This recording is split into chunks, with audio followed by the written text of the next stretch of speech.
Bonjour à tous, j'espère que vous allez excellemment bien. Aujourd'hui on se retrouve pour parler cyclisme, pour faire le débrief de Gand-Wevelgem, débrief de la course des garçons et de la course des filles. La course des filles, ça sera en deuxième partie. Il n'y aura pas de résumé du côté de la course des filles, mais il s'est pas passé énormément de choses, on va pas se mentir. Du côté de la course féminine, donc on fera le débrief de la course avec le classement, mais il n'y aura pas de résumé. Comme ce qu'on avait fait du côté de Milan. De Nocureux peut-être, hein. C'était à Nocureux où il y avait le résumé de la course. Donc, il y aura le résumé de la course des garçons, on fera top flop du côté des garçons et puis débrief de la course des filles dans cette vidéo. N'hésitez pas à vous abonner à la chaîne, à réagir dans les commentaires, à mettre un pouce bleu, à partager la vidéo sur les réseaux sociaux, notamment auprès de vos proches, si vous pensez que ça peut les intéresser. Dans les commentaires, n'hésitez pas à me dire qui vous a plu, qui vous a déçu. Quand vous vous abonnez à la chaîne, vous pouvez rajouter la petite cloche, comme ça vous êtes au courant des dernières vidéos qui viennent de sortir. Si vous avez les moyens que vous voulez soutenir mon travail, vous pouvez faire un super thanks, ça se passe dans les commentaires. Et puis plus vous cliquez rapidement sur une notification, sur une miniature, plus les vidéos sont mises en avant par YouTube. Gand-Wevelgem, comme je le disais, autant la course des filles a été assez ennuyante et extrêmement peu passionnante, autant la course des garçons a été animée, et notamment avant le direct télé, très animé, notamment avec énormément de bordures, et puis même après, hein, il s'est quand même passé des choses sur cette épreuve, et puis on a eu un grand numéro d'un coureur danois, et c'était pas Jonas Vingegaard aujourd'hui, qui a fait la fierté de tout le Danemark. Allez, on commence tout de suite avec la première attaque, elle était dès le kilomètre 0, avec Jules Ethers, le coureur de la Flanderen, de la Team Flanders maintenant, c'est plus la Flanderen baloise depuis même quelques années, et un peloton qui va se couper en deux assez vite. Et on va retrouver un peloton uni lorsque la bonne échappée du jour va sortir au kilomètre 11, donc c'est-à-dire à 240 km de l'arrivée. Échappée composée de Sam Maisonneuve du côté de la Cofidis, Chacha Sutterling, Marco Haller, Émile Lippins à l'intérieur de cette échappée, Victor Vercouilly. Voilà, c'est un petit peu habituel. Il y a une époque, c'était Simon Pello, maintenant c'est Victor Vercouilly, vous voyez, dans les échappées sur certaines courses. Max Walker, et puis Samuel Leroux et Alexis Brunel. Alexis Brunel qu'on voit également souvent en échappée. Alors Ludovic Robitt qui a essayé de rejoindre ce groupe à 237 km de l'arrivée, mais qui n'arrivera pas à reprendre le retard. À 228 km de l'arrivée, l'écart d'1 minute 20. Il va monter à 3,05, 3 minutes 25, quasiment 4 minutes. Ça sera l'écart max pour cette échappée. Et puis à 150 km de l'arrivée, c'est le début des bordures, de nombreuses bordures qui vont se former. Philipsen va se faire lâcher notamment. Et puis Tim Merlier également sera lâché. Et puis Arnaud Delis. La situation à 125 km de l'arrivée. Nous avons donc l'échappée, le groupe numéro 1, l'échappée de 8 coureurs, qui a une 40 d'avance sur le peloton Pedersen. À l'intérieur de ce peloton, on retrouve également Hugo Page et Stéphane Bissegger à 2,05, c'est-à-dire à 25 secondes du peloton Pedersen. Nous avons Jasper Philipsen et Tim Merlier. À 2 minutes 10, nous avons encore un groupe, mais on ne savait pas trop qui y avait dans ce groupe-là. Et puis à 2 minutes 30, vous avez Arnaud Delis et Søren Vareskiöld. Arnaud Delis qui va abandonner sans jamais réussir à revenir sur ce premier groupe. À 110 km de l'arrivée dans le peloton Pedersen, on aura de nouveau des petites bordures, mais qui ne donneront pas grand-chose. Ce qui fait qu'à 110 km de l'arrivée, eh bien, l'échappée à 45 secondes d'avance sur le peloton Pedersen, et Delis est déjà à plus de 2 minutes 37, et comme je vous l'ai dit, il abandonnera plus tard. Nous avons une chute à 98 km de l'arrivée, chute provoquée par Jordi Meeus, et on y reviendra, qui décide de faire l'intérieur à tous ses petits copains et qui entraîne la chute de Trentin de Vandenberge notamment, ou de Mathis Louvel. Nous sommes à 92 km de l'arrivée. Et à ce moment-là, on va avoir des groupes qui vont se réunir. Entre-temps, on aura l'attaque de Victor Campenaerts à 101 km de l'arrivée, qui va revenir sur le groupe numéro 1. Assez facilement même, avec Johan Jacobs. Et puis à 92 km de l'arrivée, donc cette échappée de tête qui a 1,30 d'avance sur Pedersen. L'écart diminue à 51 secondes à 74 km de l'arrivée. Puis nous allons avoir une attaque de Mats Pedersen. Je crois que donc c'est aux alentours du kilomètre de 74 km de l'arrivée. Avec un petit peu moins, je crois qu'on était plutôt aux alentours de 70. Attaque de Pedersen, dans un premier temps suivi par Jasper Philipsen, sauf que Jasper Philipsen crève, suivi dans un deuxième temps par Olaf Koy, sauf que Olaf Koy va tomber. Et en fait, il n'y a que Beck Moes, le coureur de la Lotto, qui arrive à suivre ce groupe-là, qui va revenir sur le groupe numéro 1. Et puis à 56 km de l'arrivée, Campenaerts et Pedersen sont seuls devant. Et Pedersen, en fait, va partir tout seul à 56 km de l'arrivée. Et jamais personne n'arrivera à revenir malgré les accélérations de Jorgensen dans le peloton. Il prend très vite 17 secondes, puis 1,03 à 40 km de l'arrivée. Alors on se dit à ce moment-là, bon, c'est pas encore fait, il peut y avoir des retournements de situation. Sauf que ces retournements de situation n'arriveront jamais, car l'écart va monter à 1,30, 1,53 à 33 km de l'arrivée quand on arrive sur les routes les plus larges, et avec 1,53 d'avance et un peloton qui a un petit peu de mal à s'organiser, eh bien personne ne reverra Mats Pedersen, le Danois, qui s'impose donc dans cette édition de Gand-Wevelgem devant Tim Merlier à Jonathan Milan, car on a un sprint pour la deuxième place avec un peloton d'une grosse quarantaine d'unités pour ce sprint pour la deuxième place. Allez, on regarde tout de suite les coureurs au top. Attaque de Marlou! Du côté des coureurs au top, eh bien, on va parler de Mats Pedersen aujourd'hui. C'est dommage du côté de Mats Pedersen, on pourrait dire, dans sa carrière. Peut-être c'est ce qu'on dira dans 6 ou 7 ans quand il prendra sa retraite. Mats Pedersen, c'est qu'on dira il est arrivé à la mauvaise période, quoi. C'est-à-dire que quand vous regardez le palmarès de Pedersen, il n'est pas dégueulasse, ce palmarès de Pedersen. Il a gagné des belles courses, Pedersen. C'est quand même la 3e fois qu'il remporte Gand-Wevelgem. Il a été champion du monde. Mats Pedersen également vainqueur d'une étape, enfin vainqueur d'étape même sur le Tour de France. Mais on se dira du côté de Pedersen, il est arrivé à la mauvaise période. Parce qu'il est tombé face à Pogačar, il est tombé face à Van Der Poel, il est tombé face au tout début à Van Aert et à la grande Visma sur les classiques. Aujourd'hui, c'est plus vraiment le cas, on y reviendra. Mais il est tombé sur tous ces coureurs-là. Il est tombé sur tous ces phénomènes du cyclisme qui lui ont forcément pris des courses. Mais la manière dont il gagne cette année Gand, c'est impressionnant. Alors certes, vous allez me dire, il n'y avait pas Van Der Poel, il n'y avait pas Pogačar, oui, mais il faut réussir à faire le numéro quand même. Il part à 70 bornes de l'arrivée dans un premier temps, où ils partent à 2, mais Livins va quasiment jamais relayer. Donc en fait, il a fait quasiment 1h20, 1h30 d'effort en solitaire sur une journée où on n'a fait que 5h30 de vélo, donc une journée à plus de 45 à l'heure. Sur 250 km quand même. 45 à l'heure sur 250 km, c'est pas anodin.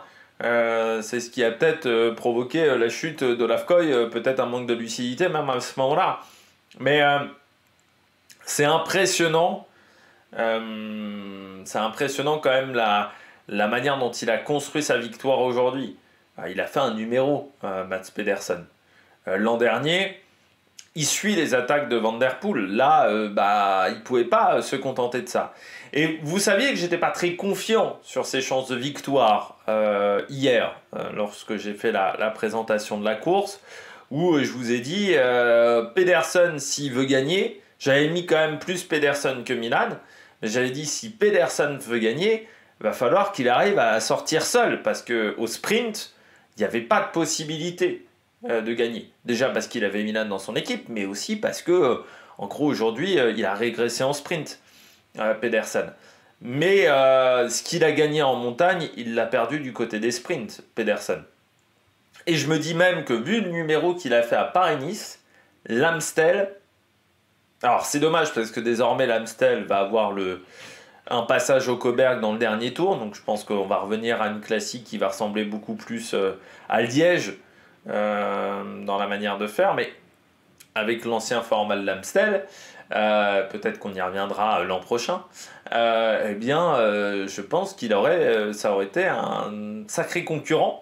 Même cette année, ça peut être quand même un sacré concurrent, Mats Pedersen. Et là, on voit que sur ce terrain-là, il y a peut-être des opportunités pour Mats Pedersen par rapport à un Michael Matthews, par exemple, au sprint. Mais c'est vrai que sur ce gant, il fait quand même un super numéro, quoi. Il s'effondre pas en plus sur la fin. Il s'effondre pas. Derrière, on a commencé à s'organiser. L'écart, je crois, passe à 1,10, un truc comme ça. Je sais plus quel est l'écart à l'arrivée. C'est 49 secondes. Voilà. Mais parce qu'on a commencé à s'organiser au bout d'un moment. Mais en gros, il ne s'est pas effondré du tout, Mats Pedersen. Il a été impressionnant aujourd'hui. Mais on sait que c'est un coureur qui est capable de faire des grands raids. C'est pas une surprise. Comment il est devenu champion du monde? Bon, voilà, dans un petit groupe à 4 sur peut-être l'édition des championnats du monde qui a été la plus exigeante physiquement aussi, hein. Parce que c'est vrai que je trouve qu'on ne parle pas suffisamment de son titre de champion du monde à Mats Pedersen, qui est devenu champion du monde très jeune. C'est vrai qu'au bout d'un moment, on disait « Oh, c'est un faux champion du monde ». C'était presque le terme qui était utilisé par certains. De dire « Ah, il ne mérite pas son titre de champion du monde ». Ce qui est complètement fou, parce qu'on a eu des mecs... Rui Costa, par exemple, quand tu regardes la suite de sa carrière, tu te dis « Balade ».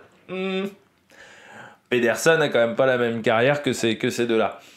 Mais surtout, du côté de Mats Pedersen, il est juste tombé à la mauvaise période, je pense, dans le cyclisme. Il serait tombé 10 ans avant. Ok, comme adversaire, il aurait eu Sagan. Ça allait, quoi, en gros. Il aurait eu Sagan et Philippe Gilbert. Bon, voilà, mais sauf que aujourd'hui, il tombe face à Van Der Poel, face à Pogačar, face à Ganna, face à toute cette clique de très grands coureurs. Et c'est vrai que pour réussir à faire la différence, c'est canon. Mais ça renforce encore plus, pour moi, le raid qu'il a fait aujourd'hui, ça renforce encore plus la performance qu'a fait Van Der Poel il y a 2 jours, hein, sur le Grand Prix E3. Parce que la performance qu'a fait Van Der Poel sur le Grand Prix E3, on l'a peut-être un peu sous-estimé, mais quand on voit la forme que tient Pedersen, en gros, le fait que Pedersen n'ait jamais réussi à tenir la cadence de Van Der Poel, ça montre que Van Der Poel est vraiment très en forme. Et Pogačar, il ne faut pas qu'il l'oublie, que Van Der Poel est en très bonne, très grande condition physique quand arrivera leur affrontement lors du prochain Tour des Flandres. On peut saluer également la 3e place de Milan, hein. Alors oui, il est battu par Merlier au sprint, dans leur combat, on va dire, entre les deux. Mais il faut dire que là, il y a quand même eu un travail, je pense, pour désorganiser le groupe de chasse à un moment. Et puis bon, on n'avait peut-être pas totalement la tête au sprint du côté de Milan. Suite à la performance de Mats Pedersen, on n'était peut-être pas autant concentré. On avait peut-être aussi des petits bruits parasites dans l'oreillette. Donc quand même une belle 3e place de Milan. Et on voit là que la Lidl a réussi à utiliser ces 2 coureurs parfaitement. C'est-à-dire que le fait qu'il y ait Milan a permis à Mats Pedersen d'être beaucoup plus électron libre que ce qu'il aurait été s'il n'y avait pas eu d'autres sprinters, où on aurait peut-être essayé de le garder au chaud au maximum. Si la Lidl Trek n'avait pas de sprinter, là je trouve que du côté de la Lidl Trek, on a très bien su utiliser les forces de chacun de ces 2 coureurs. Et le fait d'emmener Milan a permis d'avoir une réserve en sprint, et le fait d'avoir d'emmener Pedersen a permis, on va dire, à Milan d'avoir moins de pression sur les épaules, d'être peut-être moins observé aussi sur la liste de départ, et du côté de Pedersen, d'avoir des libertés. Et on sait qu'il est très fort quand il a des libertés et quand il peut faire un petit peu ce qu'il veut, Mats Pedersen. Donc, je trouve que c'était ma crainte, hein. Vous le saviez, en début de saison, je l'avais dit, je l'ai répété à plusieurs reprises, comment ils allaient gérer Pedersen-Milan. En gros, j'ai l'impression aujourd'hui, hein, que Mats Pedersen va être l'électron libre et que Jonathan Milan va être la chance de secours en cas d'arrivée groupée et ce genre de situation. Là, ça a bien marché du côté de Gand. Bon, du côté du Tour des Flandres, je pense qu'on n'emmènera peut-être pas Milan hein, du côté du Tour des Flandres, mais à Paris-Roubaix, Milan peut être très efficace. Et là, il y aura 2 cartes hein, pour la Lidl Trek, parce que Milan, il est plus lourd hein, que Ghana. Hop là, ça peut être vraiment l'idéal hein, d'emmener Milan. Je sais pas quel est son programme à Milan. Je pense que Roubaix est dedans. Ouais. Il y a à travers la Flandre aussi le 2 avril. Et Roubaix. Roubaix, il faudra se méfier. Hein, parce que Milan, c'est 87 kilos. Voilà, Ghana 86. Il y a moins d'écart qu'à une époque. Il y a moins d'écart. Mais oui, 87 kilos. Hein, donc forcément, sur les pavés de Roubaix, ça va pas bouger énormément. Et à côté, Mats Pedersen, il doit presque faire mini Pucien là à côté. Lilliputien plutôt. Ouais, 70 kilos, Mats Pedersen, poids plume, hein. comparé aux deux coureurs. On poursuit du côté des coureurs top avec du côté de cette course, Alexander Kristoff, 4e aujourd'hui. Alexander Kristoff. Toujours là, Kristoff. C'est fou, hein, parce qu'il a quand même... il n'est pas tout jeune, Kristoff. Hein. Voilà, il a 38, un truc comme ça, Alexander Kristoff. J'ai plus l'âge exact. 37. Ouais, voilà. Mais bon, 38, non pas si longtemps que ça. Et il arrive toujours à être performant, quoi. On parle quand même d'une classique comme Gand, c'est pas n'importe quelle classique dans le calendrier. Voilà, il y a quand même une belle liste de départ. Réussir à être toujours aussi performant sur une course de ce niveau-là, à cet âge-là, c'est quand même phénoménal. Et on voit la force de la Uno X quand même. Hein. Parce que certes, Abrahamson crève. Certes, Varechkel n'était pas dans un grand jour. On a toujours Kristoff. Et je trouve que c'est une équipe qui, dans les années à venir, a vraiment un truc à faire sur ces classiques flandriennes. Il y a vraiment un truc à faire sur ces courses d'un jour, sur ces classiques pour routiers sprinters. Parce que là, ils ont vraiment, je trouve, un collectif qui est très intéressant. Le jour où Abrahamson arrive à être à un top niveau sur ces courses-là, et il le sera à un moment au top niveau sur ces épreuves, ils auront quand même un collectif très solide. Même le jour où Kristoff partira à la retraite, peut-être cette année, peut-être pas cette année, on ne sait pas encore. Mais ça sera quand même du très solide. Alors pas encore la 98e victoire du côté d'Alexander Kristoff, ça sera peut-être au Chel des Prages par exemple, ou à travers la Flandre, ou peut-être le doublé sur le Tour des Flandres. Mais c'est vrai que c'est quand même impressionnant de voir Kristoff toujours là. Kristoff, il a été bon chez... Moi je l'ai connu, chez Katusha, parce que je me souviens pas trop de sa période BMC, Alexander Kristoff, mais je me souviens très bien quand il était chez Katusha et quand il était en 2012 chez Katusha. Ça fait quand même depuis 15 ans qu'il est au haut niveau. Ça fait 15 ans. C'est impressionnant cette longévité et il arrive toujours à être efficace. Même son année chez Intermarché, il est bon. Chez UAE, il arrivait quand même à obtenir des résultats, notamment sa victoire sur le Tour de France, du côté de Nice. C'est quand même un coureur qui est phénoménal. Phénoménal, parce qu'il arrive toujours à obtenir des résultats. Il n'est pas sorti du top 100 Pro Cycling Stats depuis 2012. Voilà, il est toujours dans le top 100. Ça fait plus de 15 ans, ça fait plus de 10 ans qu'il est au top. Et dans le top 200, ça fait 2010. Donc c'est sa première année chez BMC. Donc c'est phénoménal. Et réussir à faire ça à cet âge-là, chapeau quand même à Alexander Kristoff. Il est quand même hyper costaud. Là, c'est sa 3e, 4e place cette année. C'est-à-dire qu'il a déjà 4 top 5, puisqu'il a une victoire en Andalousie. Putain, 4 top 5 à 37 ans, il y a plus d'un coureur qui aimerait avoir ça à 32 ou 33 déjà. Donc c'est quand même phénoménal à cet âge-là. Et 320 points UCI aussi. Donc ça reste l'un des plus gros marqueurs de points de sa formation. Voilà, et on espère que ça continuera pour Alexander Kristoff sur le reste. Mais oui, Uno X, même quand ils n'ont pas des coureurs totalement au top, eh bien, ça arrive quand même à être performant. Et puis, Abrahamson, malgré sa crevaison, est quand même dans le premier peloton. Rasmus Stiller, c'est plus compliqué désormais, Rasmus Stiller. Il a plus un rôle d'équipier et moins performant qu'à une époque. Rasmus Stiller, c'est vrai qu'il avait été très bon en 2023, où moi il m'avait vraiment émerveillé. C'est plus compliqué là depuis 2 ans. 2024 n'a pas été exceptionnel. 2025 est pas parti pour être beaucoup mieux pour le moment, mais tu arrives toujours à avoir des talents chez Uno X parce que tu as une équipe qui est très performante et surtout beaucoup de coureurs performants. Merlier, ouais, bien Merlier. Bien parce que j'avais un peu peur du côté de Tim Merlier aujourd'hui. Je me suis dit, c'est pour ça que je le mettais parmi les coureurs à suivre, pas parmi les favoris Merlier. Parce que je me disais, avec le vent, je sentais une course débridée d'entrée. Et je me disais, si la course est débridée d'entrée, en gros, il y a Magnier, il y a peut-être Dries Van Gestel, mais bon, Van der Berge, j'avais pas souvenir s'il était performant sur les pavés plus que ça.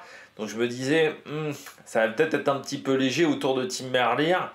Et puis lui, si la course est nerveuse, c'est peut-être pas forcément là où il va être le plus efficace. Il faut qu'à un moment la course se calme. Mais comme dans le deuxième groupe, on n'a pas réussi à s'organiser, ce qui fait qu'on n'a pas eu un tempo si élevé que ça. Et puis après, ça reste Tim Merlier. C'est-à-dire que Tim Merlier, même quand il est peut-être pas super bien entouré, ça reste un super sprinter. Puis ça reste un sprinter qui sait faire aussi dans ce genre de situation. Parce que là, en gros, il y avait Paul Magnier.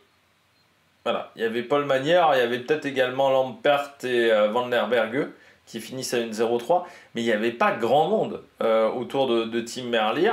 Et avec Paul Magnier, ça s'est plutôt bien goupillé. Ça fait une deuxième place. Moi, j'ai toujours dit que Merlier, Paris-Roubaix, c'était dans ses cordes. Bon, on verra si un jour ça marchera enfin, ce pronostic. Mais moi, il aura fait un podium sur Gand du côté du coureur belge. Mais c'est vrai que c'est un coureur qui est très intéressant, Tim Merlier. C'est pas simplement un sprinter. On le voit quand il gagne à Nokele. Il a toujours été surtout les 2 dernières éditions qu'il gagne à Nokere, la 2e et la 3e victoire où il avait été vraiment très impressionnant. Et puis ça reste un coureur qui sait se débrouiller seul parce qu'il a été pendant très longtemps dans des équipes Conti qui n'étaient pas d'un très bon niveau, où il fallait faire avec. En gros, tu n'avais pas forcément le collectif qui était suffisant. Et il arrivait à se débrouiller dans ce genre de situation. Encore une belle deuxième place de Tim Merlier. Et dans le match avec Milan, on voit que ça va être quand même un gros combat entre les deux pendant toute la saison. Je pense que c'est un match qui va nous intéresser jusqu'à la fin de l'année pour savoir lequel des deux arrivera à avoir ce titre tant convoité de meilleur sprinter dans les top 10 de fin de saison. C'est vrai que les coureurs s'arrachent ces top 10 de fin de saison. Ça parle dans le paddock comme ça du cyclisme, dans les paddocks de cyclocross en fin de saison. Oui, on verra qui sera le meilleur des 2 sprinters, parce que Milan aujourd'hui fait 3, mais en gros le match va être très intéressant entre les deux. Et puis je termine avec un 4e coureur, c'est Franco Ballerini dans la course au point UCI. Pour le moment, Astana est toujours pas au ralenti. C'est vrai que moi je vous l'ai dit, je pense que Astana est en sur-régime. Mais bon, si le sur-régime tient jusqu'en juin ou jusqu'en juillet, on l'a vu avec Decathlon l'an dernier, t'enchaînes les résultats et tu peux remonter au niveau du classement UCI. Bon, c'est ce qu'on verra. Mais Ballerini, là, aujourd'hui, il marque encore 175 points. Fedorov marque même une trentaine de points, il est dans le top 20 aussi. Fedorov avec XDS Astana et Tennyson aussi. Donc, tu as 3 coureurs dans le top 20 aujourd'hui du côté de la XDS Astana. Donc, ça fait quasiment 230, 240 points de marqués aujourd'hui pour cette formation, sur cette épreuve. Donc là, c'est très intéressant. Et c'est vrai que Davide Ballerini, ça fait du bien de le revoir comme ça aux avant-postes, parce que ça faisait depuis quelques temps qu'on ne l'avait pas vu forcément exceptionnel sur ses classiques. Je rappelle, ça reste quand même un vainqueur du Het Nieuwsblad Davide Ballerini. Alors un Etnius-Blatt où on avait fini à 40 ou 50 coureurs dans le premier peloton, on n'avait pas réussi à faire la différence, et puis Julien Alaphilippe avait réussi à le placer dans le dernier kilomètre, et ensuite Ballerini s'était très bien débrouillé seul quand même, mais Julien avait fait un gros boulot pour l'aider. Et c'est vrai que là, de voir Ballerini dans le top 10, bah, ça fait plaisir. Voilà, parce que ça reste un bon coureur. C'est vrai que c'est un coureur qui a un petit peu disparu. Moi, je le trouvais très intéressant chez Quick-Step. Ses premières années chez Quick-Step, moi, j'avais trouvé que c'était un coureur qui était très polyvalent, qui était très bon. Et puis, bon, sur la fin, chez Quick-Step, c'était un peu compliqué. Là, chez Astana, il y a eu un temps d'adaptation. Pour arriver chez Astana, il y a de performance chez Astana. Mais là, ça commence peut-être enfin à porter ses fruits. Et du côté de Ballerini, qui est dans l'équipe depuis l'an dernier, c'est son premier gros résultat de l'année. Parce qu'il avait fait 55e à Milan et 25e à Bruges de Panne. Lui aussi, sur le Tour des Flandres et Roubaix, on le suivra du côté de ce coureur italien qui l'an dernier, par exemple, avait fait une 6e place sur une étape du Tour d'Italie, mais qui n'avait pas pu faire cette campagne des classiques parce qu'il avait commencé qu'en avril. Il avait repris extrêmement tard l'an dernier. Donc ce qui fait qu'il avait une saison un petit peu atypique. Là, peut-être avec une saison plus classique, ça va bien se passer pour lui, qui a 30 ans, Davide Ballerini. Il aura même 31 au mois de septembre, mais il a déjà 30 ans. Le temps passe vite, voilà, pour ce coureur, mais il était chez Androni en 2017. C'est vrai qu'il est arrivé chez les pros assez tard, 23 ans. En 2017, c'était déjà pas si tôt que ça, c'était plutôt la moyenne à l'époque. Mais là aujourd'hui, ça commence à être pas mal. Puis c'est vrai que on espère retrouver enfin le Ballerini qu'on avait connu, au moment de la Covid, même en 2021, où c'était un coureur qui était très intéressant. Allez, on regarde tout de suite les bonnets d'âne. Du côté des bonnets d'âne, la Visma. Quand ça veut pas, cette année. Alors déjà surpris de la composition au départ. On a un peu parlé dans les commentaires, mais c'est vrai que je suis surpris de ne pas voir Van Aert. Parce que ce qu'a fait Pedersen, en gros, le Pedersen qui vient sur Gand, ça lui permet de prendre de la confiance sans savoir Van der Poel, Pogacar. Van Aert sur cette épreuve-là aurait peut-être pu essayer des choses. Ça, je suis plus que sur à travers la Flandre ou sur le Tour des Flandres. Donc je suis assez surpris de ne pas le voir au départ, surtout que je pense qu'avec Van Aert, tu avais la solution qui l'emmène aussi au Lafkoy pour le sprint, ce que là très clairement Jorgensen ne pouvait pas faire. Donc je suis assez surpris qu'on ait pris Jorgensen et pas Van Aert, en sachant que j'ai l'impression que Van Aert est en manque de rythme, ce qui n'est pas l'impression que j'ai avec Jorgensen, qui serait peut-être même plutôt dans la situation inverse, c'est-à-dire peut-être un peu moins fringant qu'au moment de Paris-Nice. Et puis ensuite, quand ça veut pas, ça veut pas. Alors encore une chute pour un coureur de la Visma. On va revenir encore cette question du matériel, parce que je suis désolé, mais dans cette équipe-là, on est quand même plus souvent au sol que sur ses roues. Enfin, c'est un peu terrible de dire ça, mais sur les 2 dernières années, il y a quand même eu un enchaînement de chutes, un enchaînement également de pépins physiques. Je pense à Christophe Laporte, mais c'est pas le seul, avec des virus, des maladies. On peut quand même se poser des interrogations du côté de la Visma. Est-ce qu'on n'est pas arrivé au bout d'un système du côté de cette équipe, c'est-à-dire la recherche à tout prix des gains marginaux? Eh bien, est-ce que ça fatigue pas au bout d'un moment les coureurs? Le fait de faire très peu de jours de course, est-ce qu'au bout d'un moment, c'est pas un échec quand on voit le début de saison de Van Aert ou la situation de Laporte, et puis le matériel, cette recherche peut-être du gain permanent, du rendement permanent, mais qui fait qu'on a des vélos qui sont peut-être qui ont moins d'adhérence que ceux des adversaires. Encore une chute. Olaf Koy, en plus, ça semblait le poignet ou clavicule. Enfin, voilà, il semblait toucher et pas pouvoir repartir. Et puis, de toute manière, du côté de la Visma, bah, c'était quand même très désordonné. On a Campenart qui part en éclaireur, mais qui n'arrive pas à tenir la roue de Pedersen, parce que comme souvent, Campenart s'enflamme. Et puis, bon, bah, c'était déjà le cas chez Lotto, hein, ça a toujours été le cas du côté de Campenart. C'est un coureur qui est généreux dans l'effort. Et le problème, c'est que sur les classiques, aujourd'hui, il est trop généreux dans l'effort. Alors oui, il revient en 10 km quasiment seul, hein, parce qu'il a fait exploser Johan Jacobs sur les hommes de tête, où il y avait un écart quand même de 1 minute. Sauf que bah, dans le Money Time, il n'y a plus d'essence dans le moteur, hein, du côté de Campenart, très clairement. Et il aurait peut-être pu courir de manière un peu plus intelligente.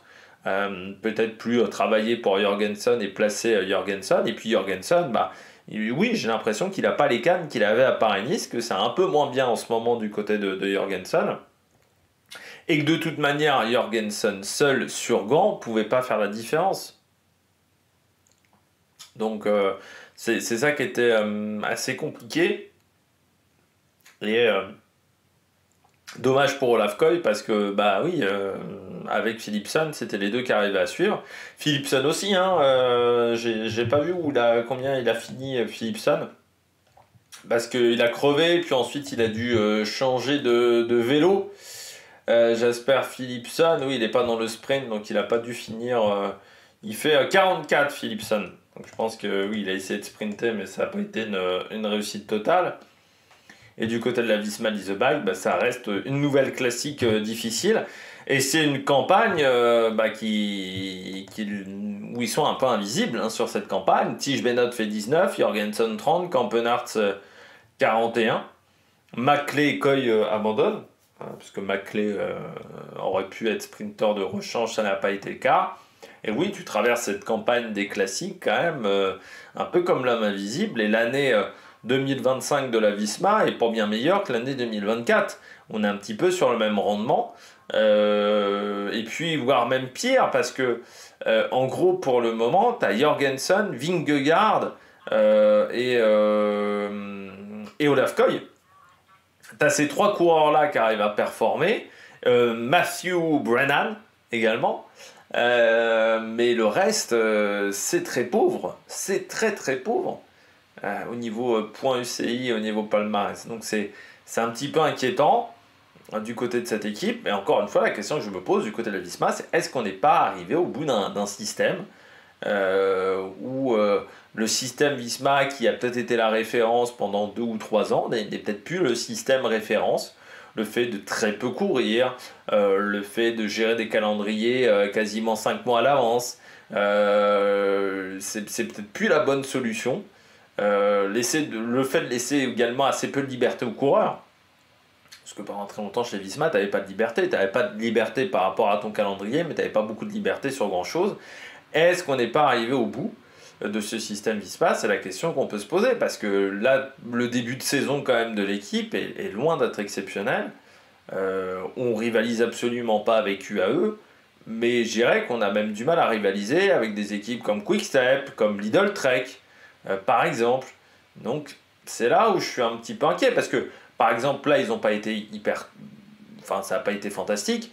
Mais bon, quand on regarde le Tour de Catalogne en montagne, Sepp Kuss, Simon Yates, ça n'a pas été simple non plus. Hein. Donc, ouais, il va falloir se remettre dedans. Deuxième flop du jour, Arnaud Delis. Faut arrêter, il n'est pas dedans. Il n'est pas dedans, Arnaud Delis. L'an dernier encore, encore une fois, il y avait eu... sa maladie et la maladie de Lyme qui est quand même un truc qui est assez contraignant et pouvait expliquer son début de saison qui n'avait pas été exceptionnel. Là, techniquement, la maladie de Lyme, il est soigné pour cette maladie-là, sauf que on a la même impression qu'avec Jan Uijtdebroek, c'est qu'il va falloir une pause. Pour Arnaud Delis, il va falloir une pause parce qu'il ne met pas un pied devant l'autre. En gros.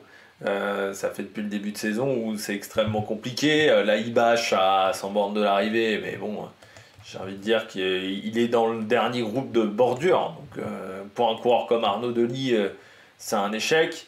Il y a eu une victoire sur l'Étoile de Bessèges, encore une fois, face à une adversité qui était faible ce jour-là.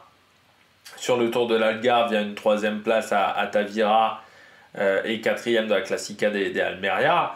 Mais bon, là, depuis le mois de mars, son meilleur résultat, c'est une 9e place à Denain. Pour dire que ça soit exceptionnel, cette 9e place à Denain, où il est dans le peloton, où il est 2e, je crois, du sprint du peloton, ou premier du sprint du peloton, je ne sais plus. Mais pour le reste, bon, c'est compliqué. Sur les autres classiques, il est pas dedans, il est hors du coup. Et là, ça commence à devenir sacrément inquiétant, quand même, du côté d'Arnaud Delis. Parce que, ouais, c'est quand même un coureur qui veut devenir un bon coureur de classique. Bon, aujourd'hui, tu peux quand même te poser des questions. Est-ce qu'il peut le faire? Quand tu regardes son palmarès actuellement, quand même, Arnaud Delis, au niveau World Tour, ça reste, en termes de victoires en World Tour, sur ses 27 victoires en carrière, parce qu'il en est quand même à 27. Bon, la première année, il en avait gagné 10, ça aide un petit peu. En gros, en World Tour, il a gagné une étape du René 8 Tours, le Grand Prix de Québec, et voilà. On peut quand même sacrément se poser la question du côté d'Arnaud Delis, est-ce que nous qui pensions que ça allait être un futur crack, c'est vrai que quand on voit sa première année chez les pros, où il gagne quand même 9 victoires, voilà, il gagne 9 victoires sur sa première année chez les pros, en sachant que sa dernière victoire se finit en août, sur une saison qui avait été assez longue. Quand on voit sa 2e année chez les pros, où il enchaîne encore pas mal les bons résultats, on se dit qu'aujourd'hui, ben voilà quoi, c'est un petit peu difficile depuis quelque temps. Et je trouve sur les grosses épreuves aujourd'hui, il n'arrive pas à rivaliser avec les meilleurs. Bon, voilà, sur ces courses-là, il n'arrive pas à rivaliser avec les meilleurs. Bon, c'est ce que je disais un petit peu lors de la présentation, je crois, de la Loto, quand j'avais parlé d'Arnaud Delis. C'est vrai que moi je disais, j'attends enfin qu'il performe sur les grandes épreuves flandriennes. On n'est toujours pas dedans. Il ne performe toujours pas sur ces grandes courses-là. Il n'arrive toujours pas à être avec les meilleurs. Et son début de saison 2025, une seule victoire en février. Donc ça veut dire que là, on est fin mars, quand on regarde. L'an dernier, mais l'an dernier, encore une fois, il y avait sa maladie de Lyme. Sinon, il a toujours réussi à gagner en début de saison et à être plus efficace que ça. Donc c'est vrai que ça ne rassure pas sur Arnaud Delis, parce qu'on a l'impression d'année en année que c'est de moins en moins bien. C'est vrai, encore une fois, sa première année chez les pros, 9 victoires, c'était un truc exceptionnel. Je ne sais plus quel âge il avait en 2022, Arnaud Delis, mais il avait 20 ans. Bon, il y avait eu, cette année-là, je me souviens, il y a eu Arnaud Delis, il y a eu Olaf Koy en 2022, qui ont été des révélations du côté du classement. Et je ne sais même plus si c'est pas Arnaud Delis qui est numéro 1 du top 10.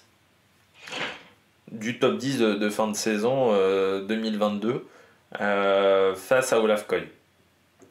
Parce que c'est la première année où je faisais des top 10 de fin de saison, je crois 2022. Mais c'était un truc exceptionnel, les deux. Enfin, voilà, enchaîner autant de victoires chez les pros, on n'avait jamais vu ça. On regarde aujourd'hui où est passé le crack. Où est passé le crack, quand même, du côté d'Arnaud Delis. Où est passé ce coureur si talentueux? Moi, je trouve qu'il a disparu. Et je trouve ça dommageable. Autant Olaf Koy, je trouve qu'il arrive toujours à être efficace, performant. Autant Arnaud Delis, quand on compare les deux, il y a quand même un écart de palmarès. Arnaud Delis n'a toujours pas gagné en grand tour. Olaf Koy l'a fait notamment sur le Giro l'an dernier. Voilà, c'est factuellement, si on compare les deux, Olaf Koy et Arnaud Delis, Olaf Koy est meilleur, est au-dessus. Aujourd'hui, dans la roue de Pedersen, il y a Olaf Koy. il n'y a pas Arnaud Delis. Arnaud Delis, à ce moment-là, il regarde la course dans le bus des coureurs. Donc c'est quand même un vrai problème aujourd'hui. C'est vrai que ça serait bien qu'il arrive à remettre la machine en route, mais là je crois très clairement il nous faut une période de pause. Alors normalement il doit revenir qu'à Roubaix, donc ça va laisser 15 jours de répit. Mais bon, si tu n'arrives déjà pas à suivre la cadence à Gand, je vois difficilement comment tu vas réussir à être performant à Roubaix. Donc ça m'inquiète quand même légèrement cette affaire-là. Et puis dernier coureur flop, Jordi Meus. Oui, ça aurait mérité une mise hors course, hein. C'est fou, c'est qu'avec le système des cartons jaunes, les arbitres ont oublié que les anciennes règles s'appliquent toujours. C'est-à-dire que tu peux toujours mettre un coureur hors course, hein. Ça n'a pas disparu du règlement, hein. On a rajouté les cartons jaunes, mais ça n'a pas disparu du règlement. Là, très clairement, l'action qu'il fait, Jordi Meus, s'il s'était retrouvé hors course, j'aurais pas dit c'est déconnant. Bon, après, hier, Corbin Strong, je ne sais même pas s'il a été déclassé au final sur le sprint du Tour de Catalogne. Donc, bon, voilà, hein, c'est toujours le problème du règlement où, pour le moment, on a du mal à avoir quand même des décisions cohérentes entre des mecs qui se font virer et des fois qui ne se font pas virer. Parce que c'est vrai que certains ont rappelé le coureur polonais de la Bahreïn à l'époque qui avait fait tomber tout le peloton sur un Tour des Flandres. Mais bon, quand tu fais... là, c'est lui qui provoque la chute sur une action de dépassement. Pour moi, ça peut mériter une mise hors course parce que tu fais tomber 4 coureurs et normalement, tu ne dois pas faire tomber tes adversaires. Voilà. Sur une action qui est là délibérée, c'est-à-dire c'est une action de dépassement. C'est pas un adversaire qui a touché ta roue. Non, là, tu fais un dépassement à l'intérieur, un dépassement qui était trop optimiste. Voilà, dans d'autres disciplines, quand les dépassements sont un petit peu trop optimistes, des fois, on a des pénalités. La pénalité, c'est dommage maintenant avec le système de carton jaune, c'est qu'il faut attendre le lendemain matin pour savoir s'il y a une pénalité ou pas. Alors qu'on peut la donner en direct, la pénalité. On peut mettre un coureur hors course. Et ça serait bien aussi que les commissaires puissent donner un carton jaune en direct à un coureur. Là, ça serait quand même une belle chose. Qu'on n'attende pas l'arrivée pour avoir un carton jaune. Un arbitre attend pas la fin du match pour donner des cartons jaunes normalement. Un arbitre il donne des cartons jaunes pendant la rencontre. Au rugby, alors des fois ça prend 10 minutes avec le bunker, mais on met un carton jaune. Voilà. Alors, on n'attend pas la fin du match pour donner toutes les sanctions. Ça serait bien que du côté du cyclisme, si on a voulu appliquer ce système-là, qu'on soit beaucoup plus réactif dans la mise en place des cartons jaunes. Là, c'est dommage du côté de Jordi Meus. Alors, heureusement pour lui, il fait pas un très grand sprint, il fait 9ème. Malgré tout, il n'est pas déclassé. Parce qu'encore une fois, c'était pas dans le dernier kilomètre. Comme le règlement a été bien écrit. Et qu'on a appris, heureusement qu'il y a eu Jonathan Milan, qu'on a appris quand même qu'il faut que l'infraction soit faite dans le dernier kilomètre. Si elle est faite à 1,5 km, il n'y a pas de déclassement possible parce qu'on considère que il n'y a que le dernier kilomètre qui fait partie du sprint. À 1,5 km, ça ne fait pas partie du sprint. C'est une autre période de la course du côté de l'UCI. Quoi, du côté de David Lappartient, il va falloir bosser un petit peu dans les semaines à venir. Mais j'ai peur qu'il ne se passe pas grand-chose du côté de l'UCI au niveau de la sécurité parce que David Lappartient, c'est une allée présidentielle pour David Lappartient qui se représente à la tête de l'UCI pour 2025. L'élection sera au mois de septembre, c'est toujours au moment des championnats du monde.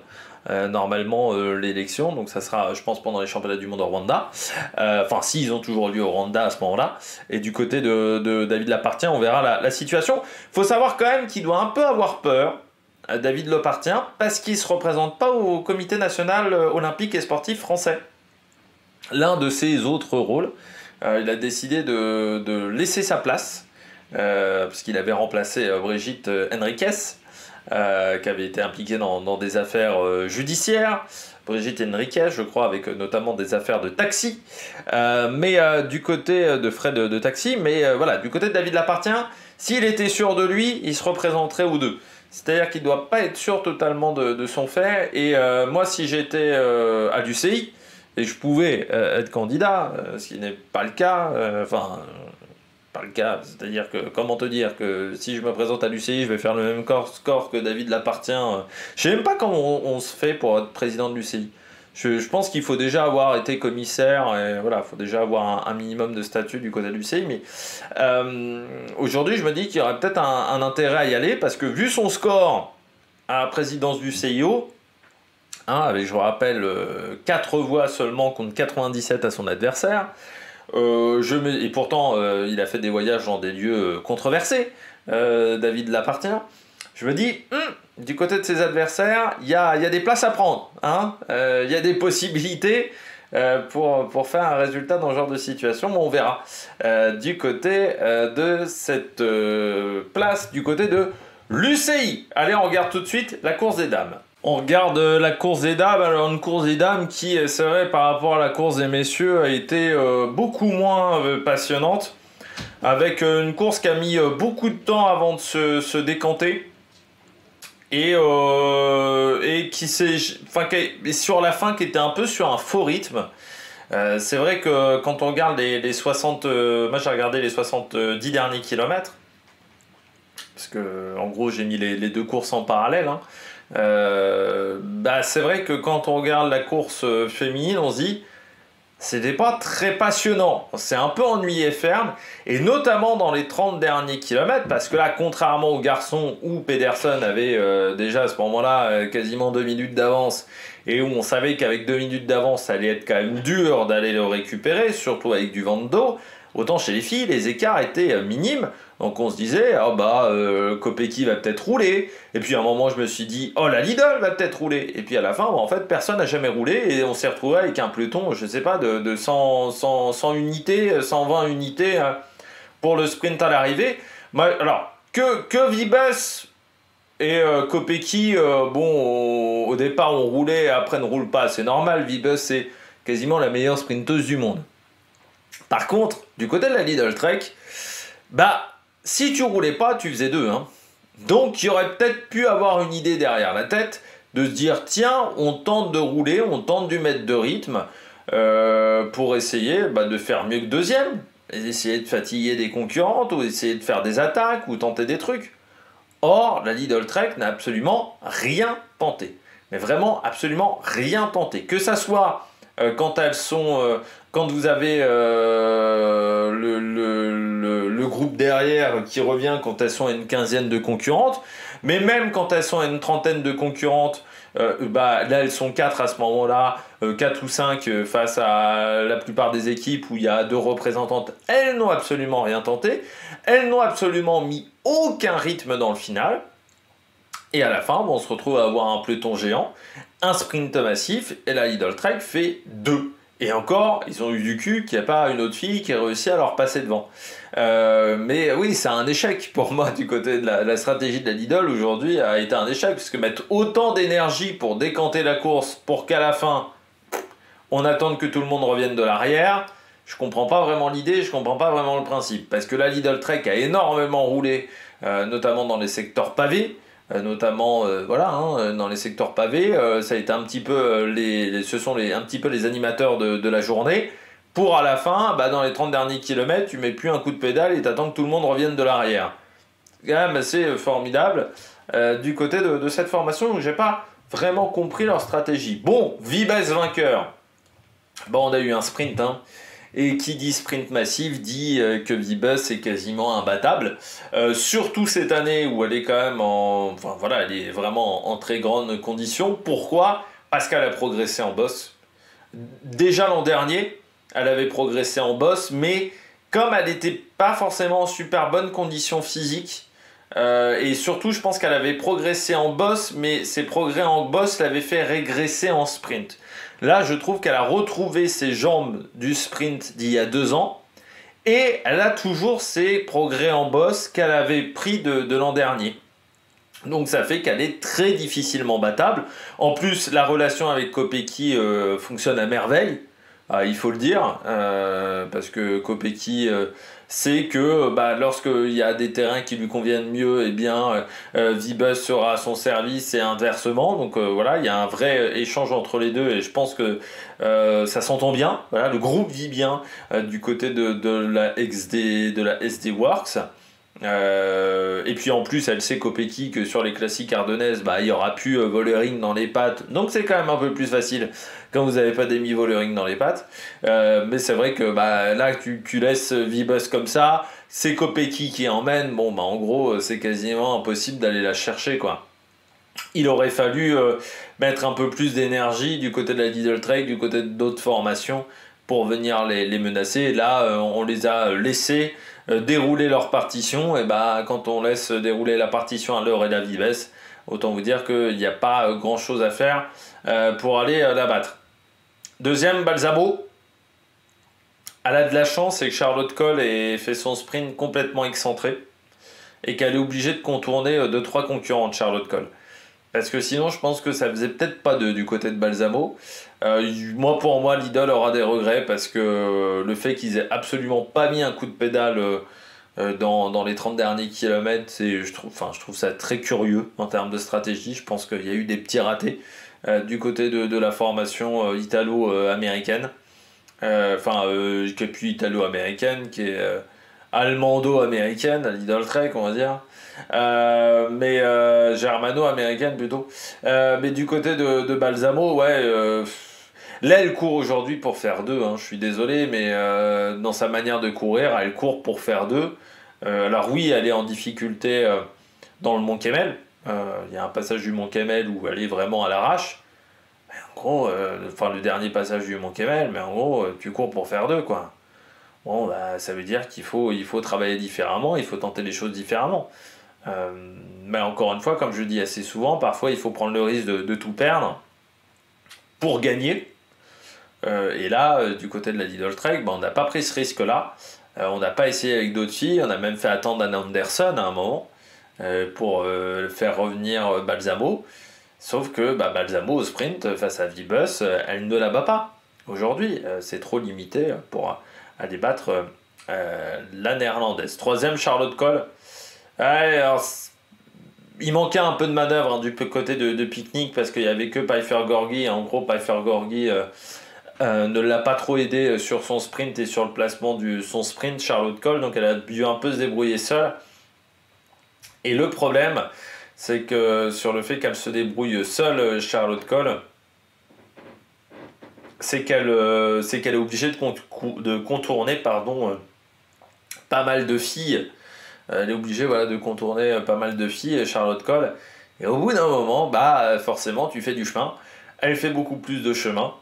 Ça l'a pas aidé sur son sprint. Donc, dommage du côté de Charlotte Cole. Et puis, belle 4e place de Marjolaine Van Tigeloff qui fait une belle saison pour le moment. Et puis, la Arkea, encore une place dans un top 10 sur une classique flandrienne. Chapeau à cette formation parce que depuis le début d'année ça marche bien. C'est un petit peu dommageable, c'est qu'on sait qu'en cas de perte de sponsor et on sait qu'Arkea, il y a de grandes chances que Arkea ne revienne pas l'an prochain, c'est souvent l'équipe féminine qui trinque.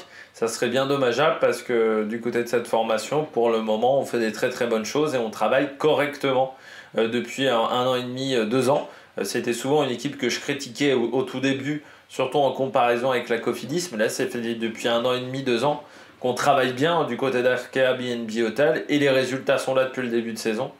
Donc ça serait dommageable que cette équipe ne continue pas dans les années à venir, mais ça c'est toujours les problèmes de sponsors. Je pense que Arkea voulait le World Tour et ne se contentera pas de la 2e division, en gros.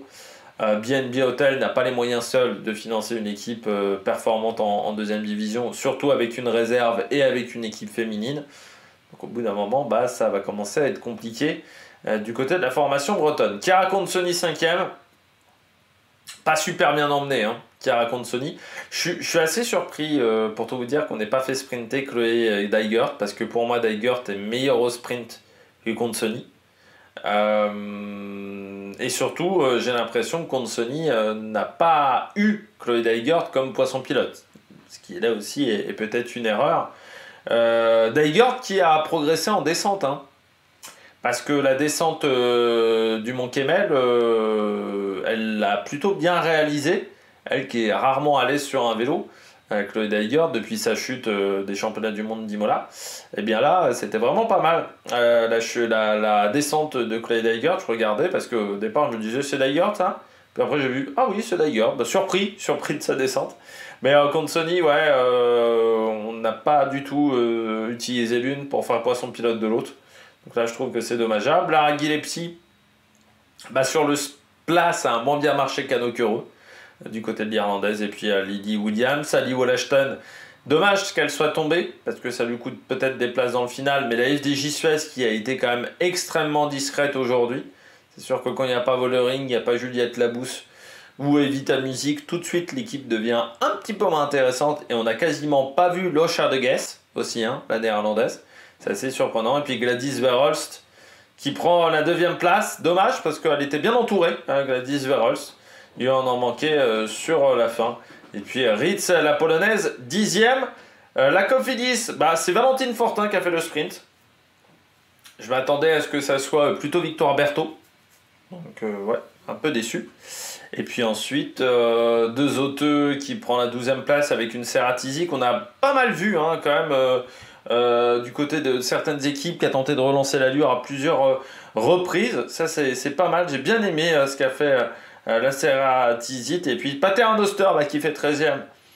Et à un moment, ça m'a fait marrer, même parce que je la voyais à l'arrière du peloton, et je me suis dit, ah bah, au moins à l'arrière, elle n'entraînera pas 15 filles dans sa chute, quoi. Je me disais ça un petit peu du côté de Pattern Oster, parce que je suis méchant devant ma télévision. Ben, elle a fini 13e devant Uneken et Florier Mackay, qui a tenté un contre à un moment. Comme les Volker Wessel aussi, qui ont tenté un moment de partir à deux. Mais ça n'a pas fonctionné. Victoire Berthaud, début d'année... discret hein, de la française du côté de la Cofidis. Alors c'est sûr qu'on est sur une année post-olympique, donc peut-être un peu du mal à remettre la machine en route, parce que c'est vrai qu'il y a eu le projet poursuite qui a été compliqué, mais 8e à Nokereux, ouais, 8e à Oettingen, ouais. Je trouve que le début de saison est pas si exceptionnel que ça. On a du mal à passer un cap du côté de Victoire Berthaud.